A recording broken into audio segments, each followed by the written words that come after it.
Assalamualaikum warahmatullahi wabarakatuh. Di sini kami dari kelompok 2 akan mempresentasikan dan menjelaskan tentang peradaban masa Khulafa ar-Rasyidin, tepatnya di masa Khulafa Utsman bin Affan dan Khulafa Ali bin Abi Thalib.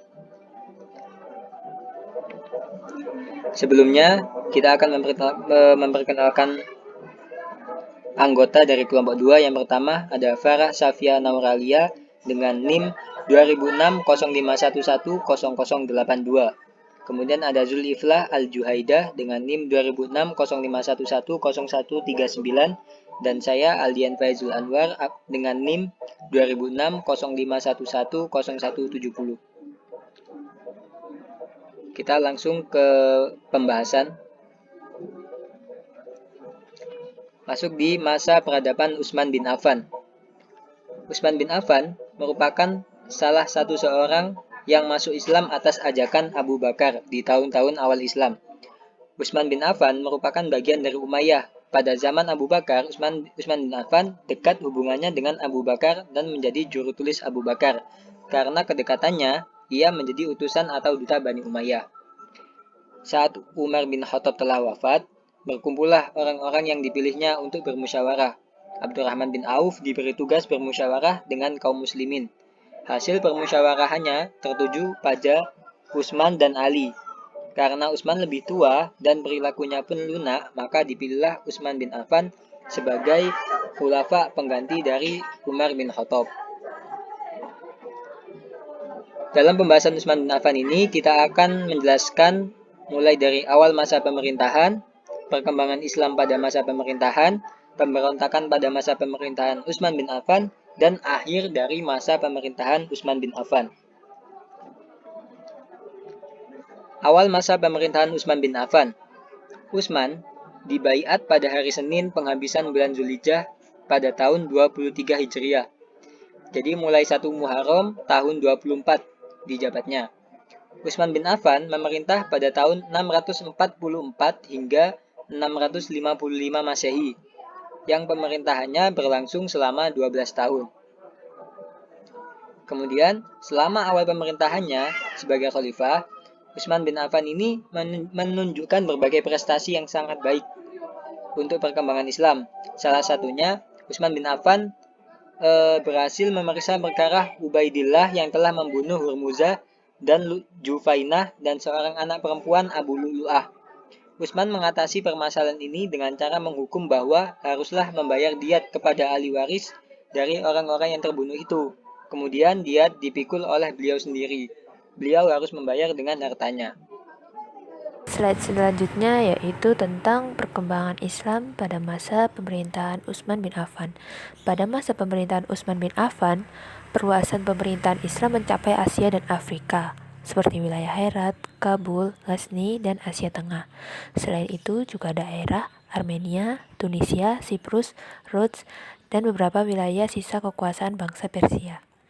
Khalifah Utsman pun berhasil membangun sebuah bendungan besar untuk mencegah banjir dan mengatur pembagian air ke seluruh bagian kota. Pemerintahannya pun dapat membangun berbagai infrastruktur lainnya dengan sangat baik. Utsman bin Affan membangun Masjid Nabawi di Madinah. Masjid ini menjadi pusat pemerintahan yang difungsikan bukan hanya sebagai tempat ibadah saja, tetapi juga untuk mengatur segala persoalan umum. Utsman bin Affan memutuskan untuk menghilangkan perbedaan agar tidak membingungkan umat Islam dalam mengkaji kitab suci Al-Quran, sehingga dapat menyatukan semua bacaan yang semula ada 7 bacaan menjadi 1 bacaan, yaitu Qiraah Quraisy.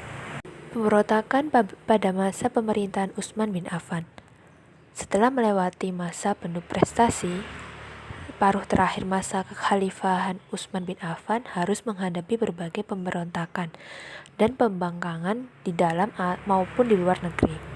Di dalam negeri, pemberontakan terjadi karena kebijakan-kebijakan yang dikeluarkan oleh khalifah yang dianggap tidak adil, dan juga pendapat kenegaraan dianggap hanya menguntungkan keluarga khalifah saja.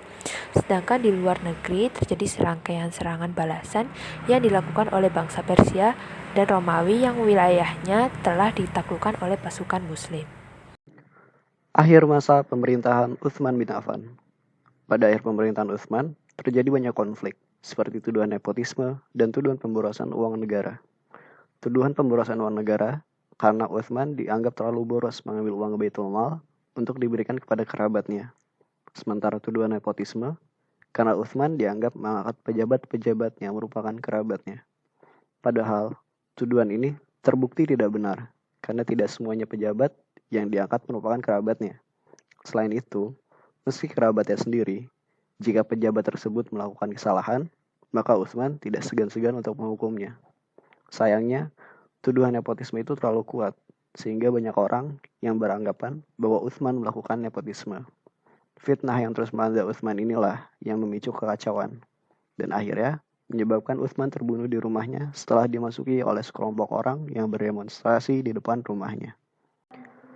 Ali bin Abi Thalib.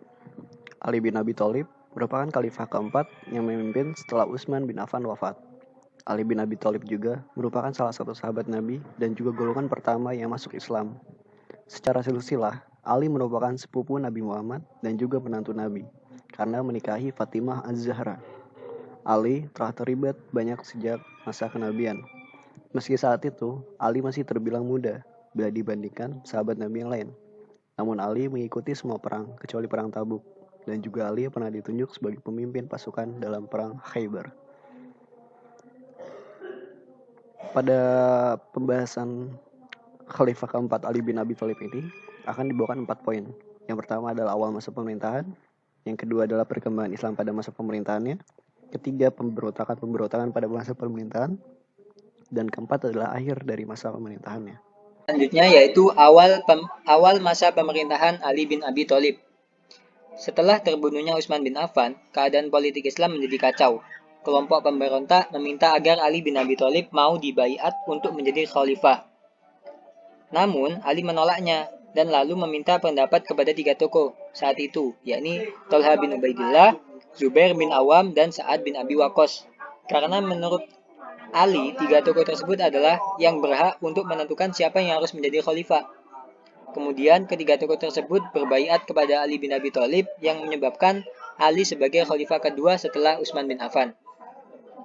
Seperti para pendahulunya, setelah dikukuhkan sebagai khalifah, Ali bin Abi Thalib menyampaikan pidatonya. Dalam pidatonya, Ali bin Abi Thalib menekankan bahwa Allah telah menurunkan Al-Quran yang menjelaskan hal-hal yang baik dan yang buruk, dan dia mengajak rakyat untuk mengambil yang baik dan meninggalkan yang buruk. Kemudian perkembangan Islam di masa pemerintahan Khalifah Ali bin Abi Thalib. Pada masa pemerintahannya, Ali bin Abi Thalib melakukan beberapa hal berikut ini. Yang pertama, memecat semua gubernur yang diangkat Utsman dan menggantikannya dengan yang baru. Yang kedua, menarik kembali tanah yang dihadiahkan Utsman kepada penduduk dengan menyerahkan hasil pendapatnya kepada negara dan memakai kembali sistem distribusi pajak tahunan di antara orang-orang Islam. Ketiga, menyempurnakan bahasa Arab dengan memerintahkan Aswad ad-Du'ali untuk memberikan tanda baca dan mengarang kitab-kitab nahwu. Yang keempat, membangun pusat kota yaitu Kufah, daerah Irak pada masa pemerintahannya sebagai pusat pemerintahan serta pengembangan ilmu pengetahuan. Selanjutnya pemberontakan pada masa pemerintahan Ali bin Abi Thalib. Yang pertama, Perang Jamal atau Perang Unta. Pemberontakan ini dipimpin oleh Thalha, Zubair, dan Aisyah dengan alasan Khalifah Ali tidak mau menghukum orang-orang yang terlibat dalam pembunuhan Khalifah Utsman bin Affan. Perang ini terjadi pada tahun 656 Masehi atau 36 Hijriah, di mana peperangan ini dapat dimenangkan oleh pasukan dari Khalifah Ali bin Abi Thalib. Yang kedua yaitu Perang Siffin. Pemberontakan ini dipimpin oleh Muawiyyah dengan alasan Muawiyyah menolak untuk melepaskan jabatannya sebagai gubernur Damaskus. Perang ini terjadi pada tahun 657 Masehi atau 37 Hijriah, di mana perang ini diakhiri dengan diadakannya perjanjian untuk menyelesaikan persoalan yang dikenal sebagai tahkim. Akhir masa pemerintahan Ali bin Abi Thalib. Akhir masa pemerintahan terjadi ketika tahkim berlangsung, di mana antara pihak Ali dan Muawiyah menginginkan wakil untuk berpidato di depan khalayak umum dengan maksud menurunkan kedua pihak dari jabatan yang dipangkunya. Abu Musa dari pihak Ali memberikan pidato dengan ketulusan hatinya menurunkan jabatan Ali bin Abi Thalib. Sementara di pihak lain Amr bin Ash dari pihak Muawiyah menyatakan setuju atas penurunan Ali, akan tetapi mengukuhkan Muawiyah menjadi khalifah. Karena hal tersebut terjadi perpecahan antara umat muslim yang semakin parah. Dan sebagian tentara Ali memutuskan keluar dan membentuk kelompok sendiri yang dikenal sebagai kaum Khawarij. Kaum Khawarij ini sendiri menyatakan permusuhannya baik kepada Ali bin Abi Thalib maupun kepada Muawiyah. Mereka pun bahkan berjanji akan membunuh keempat tokoh yang telah menyebabkan umat Islam terpecah, yaitu Ali bin Abi Thalib, Abu Musa al-Asy'ari, Muawiyah bin Abi Sufyan, dan Amr bin Ash. Saat sedang sholat subuh di masjid, Ali dibunuh oleh anggota dari kaum Khawarij yang bernama Ibnu Muljam. Ali meninggal pada tanggal 19 Ramadan 40 Hijriah, 661 Masehi. Bagian ketiga, penutup. Kesimpulan, pada masa pemerintahan Utsman, peradaban Islam sangat maju. Banyak jasa-jasa yang dilakukan Khalifah Utsman, seperti menumpas pendurhakaan dan pemberontakan yang terjadi di beberapa negeri yang telah masuk ke bawah kekuasaan Islam pada masa Umar, mengganti hukum Qisas dengan membayar diat, pembangunan dan perluasan Masjid Nabawi dan Masjidil Haram, membentuk armada laut, membangun gedung khusus pengadilan agama, dan membangun bendungan untuk menjaga arus banjir yang besar, mengatur pembagian air di kota. Dia juga membangun jalan-jalan dan jembatan, serta yang amat penting, yaitu mengkodifikasi kitab suci Al-Quran. Akan tetapi, pada akhir masa kekhalifahannya, Utsman dibunuh oleh kaum pemberontak yang merasa kecewa terhadapnya dan menyebabkan kekacauan di beberapa bidang, di antaranya kekacauan di bidang bahasa Arab, bidang akidah, dan bidang politik. Pada masa pemerintahan Ali, banyak jasa-jasa yang dilakukan oleh Khalifah Ali bin Abi Thalib, seperti menyempurnakan bahasa Arab agar kaum muslimin yang berasal dari luar Arab dapat mempelajari Al-Quran dan hadis dengan benar. Ali juga membangun pusat kota di Kufah dan menjadikannya sebagai pusat pemerintahan serta pusat pengembangan ilmu pengetahuan.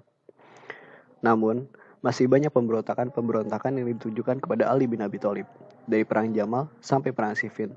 Sampai akhirnya, Khalifah Ali bin Abi Thalib dibunuh oleh salah seorang dari kelompok Khawarij. Namun meskipun begitu, Khalifah Ali bin Abi Thalib tetap berani dan tegas menghadapi itu semua. Terima kasih atas perhatiannya. Kami dari kelompok 2 dengan tema peradaban masa Khulafa al-Rasyidun, masa Utsman bin Affan dan Ali bin Abi Thalib. Dengan anggota kelompok Farah Safiana Auralia, Zulifah Al-Juaida, dan Aldian Faizul Anwar. Pamit, sekian dari kami. Kurang lebih mohon maaf. Wassalamualaikum warahmatullahi wabarakatuh.